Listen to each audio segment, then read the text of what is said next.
Formula ఈ car race కేసులో తనపై విచారణకు గవర్నర్ అనుమతి ఇవ్వడంపై తొలిసారిగా స్పందించారు మాజీ మంత్రి కేటీఆర్. చట్టం తన పని తాను చేసుకుపోతుందని ఆయన అన్నారు.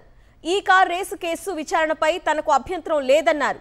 తెలంగాణలో జాయింట్ వెంచర్ ప్రభుత్వం నడుస్తోందని, కాంగ్రెస్ బీజేపీ కలిసి పనిచేస్తున్నాయని మండిపడ్డారు. తెలంగాణ భవన్లో కేటీఆర్ మీడియాతో చిట్చాట్లో కీలక కామెంట్స్ చేశారు కేటీఆర్. ఫార్ములా ఈ కేసులో ఏ తప్పు చేయలేదు, లైట్ డిటెక్టర్ పరీక్షకైనా సిద్ధమన్నారు ఆయన.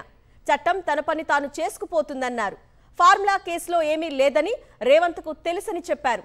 కడియంను కాపాడి దానంతో రాజీనామా చేయించే ప్రయత్నం చేస్తున్నారని తెలిపారు. ముందుగా జీహెచ్ఎంసీ ఎన్నికలు, ఆ తర్వాత ఉప ఎన్నికలు వస్తాయని తెలిపారు కేటీఆర్. నేనేమంటానంటే చట్టం తన పని తాను చేసుకుపోతుంది. నేను ఇదివరకే చెప్పాను ఏ తప్పు చేయలేదని. ఏ తప్పు చేయలేదు. నేను లైట్ డిటెక్టర్ టెస్ట్కే రెడీ అని ఏం చెప్తా, అంతకంటే ఊరికి ఎన్నిసార్లు చెప్పిస్తారు నాతో అన్నమాట. మళ్ళీ చెప్తున్నా, ఎవరు అనుమతి ఇచ్చినా ఎవరేం చేసినా చట్టం తన పని తాను చేసుకుపోతుంది, మా పని మేము చేసుకుపోతాం. ఏముంది అన్న ఆడ ఈడ కలిసిపోయి ఉన్నారు. మంచిగా జాయింట్ వెంచర్ గవర్నమెంట్ నడుస్తుంది. అరే పొంగులేటి శ్రీనివాసరెడ్డి గారి ఇంటి మీద రైడ్ అయితే ఈడీ 2 రోజులు రైడ్ అవుతుందా? ఈ రోజు వరకు మీరు అడిగారు, ఆయన చెప్పాడు, ఈడీ కూడా చెప్పాడు. ఈ దేశం అట్లా నడుస్తుంది. ఏం చేస్తాం? మంచి జాయింట్ వెంచర్, బ్రహ్మాండమైన అక్రమ సంబంధం. బహుశా భారతదేశంలో ఎక్కడ ఉండేది ఇంత దరిద్రమైన రిలేషన్షిప్. అట్లాంటిది నడుస్తుంది రాష్ట్రంలో.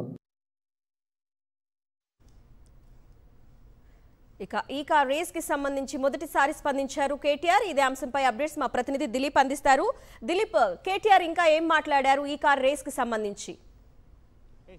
ఈ కార్ రేస్ వ్యవహారంలో గవర్నర్ ప్రాసిక్యూషన్కి అనుమతినివ్వడం పైన కేటీఆర్ తొలిసారిగా స్పందించారు. చట్టం తన పని తాను చేసుకొని పోతుంది అనేటువంటి అభిప్రాయాన్ని అయితే వ్యక్తం చేస్తారు. ఈ ఫార్మాకి ఈ కార్ రేస్ వ్యవహారంలో దాంట్లో ఏమీ లేదు. ఆ విషయం సీఎం రేవంత్ రెడ్డి కూడా తెలుసు.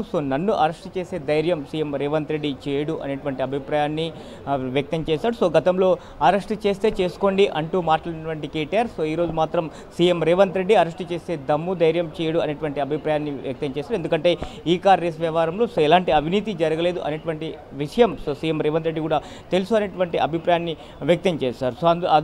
మరోసారి ఈ వ్యక్తంగా ప్రాసిక్యూషన్ సంబంధించి అనుమతిని ఇవ్వడం పైన కూడా ఇటు కాంగ్రెస్ బీజేపీ జాయింట్ వెంచర్ నడుస్తుంది.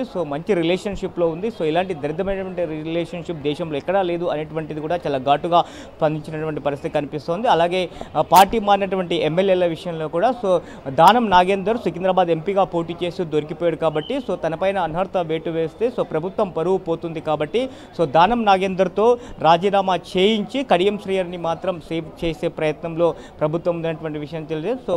కొన్ని సాకులు చూపించి కడియం శ్రీయర్ని రాజీనామా చేయకుండా దాన్ని అడ్డుకునే ప్రయత్నంలో భాగంగా ఇటు సీఎం రేవంత్ రెడ్డి కూడా ప్రయత్నం చేస్తున్నటువంటి అభిప్రాయాన్ని కూడా వ్యక్తం చేశారు. ఇక ఉప ఎన్నికకు సంబంధించి కూడా మొదటగా జీహెచ్ఎంసీ ఎన్నికలు అయిపోయిన తర్వాతనే ఖైరతాబాద్ ఉప ఎన్నిక వచ్చే అవకాశం ఉన్నటువంటి అభిప్రాయాన్ని కూడా వ్యక్తం చేసినటువంటి పరిస్థితి కనిపిస్తుంది. మొత్తం మీద అయితే ఈ వ్యవహారానికి సంబంధించి అయితే కూడా ఒక క్లారిటీ అయితే ఇచ్చాడు. నేను అరెస్ట్ కాదు, నన్ను అరెస్ట్ చేసే ధైర్యం అయితే రేవంత్ రెడ్డి చేయడు అనేటువంటి అభిప్రాయాన్ని అయితే వ్యక్తం చేసిన పరిస్థితి కనిపిస్తుంది. Right Dilip Swami, thanks for the updates.